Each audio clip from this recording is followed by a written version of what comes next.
வணக்கம். விவசாயிகளின் துயரம். காவல்துறைக்கு எருமலைநாயக்கன்பட்டி முன்னாள் ஊராட்சி மன்ற தலைவர் பால்ராஜ் கேள்வி.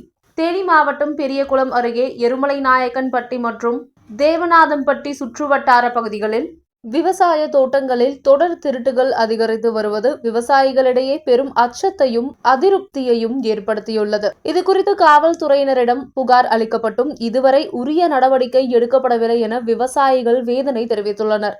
தொடர் திருட்டு சம்பவங்களால் விவசாயிகள் வேதனை. பெரியகுளம் மற்றும் அதன் அருகிலுள்ள பகுதிகளில் விவசாயிகளின் விளைபொருட்களான வெங்காயம், வாழை போன்றவற்றையும் மோட்டாருக்கு பயன்படுத்தப்படும் கேபிள் வயர்களையும் அடிக்கடி திருடப்படுகின்றன. இதனால் விவசாயிகள் பெரும் நஷ்டத்தை சந்தித்து வருகின்றனர்.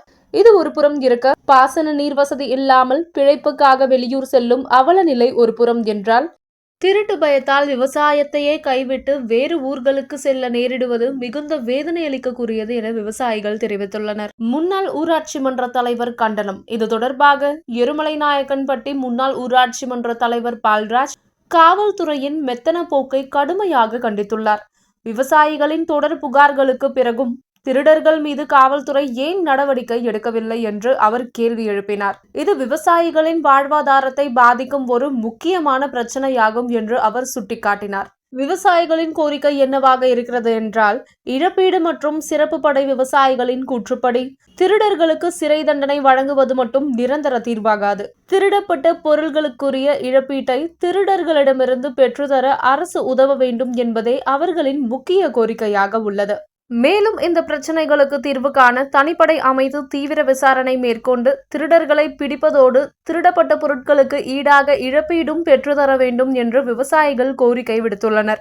இந்த கோரிக்கைகளை அரசு செவிமடுத்து உடனடியாக நடவடிக்கை எடுக்க வேண்டும் என்பதே அனைவரின் எதிர்பார்ப்பாக உள்ளது.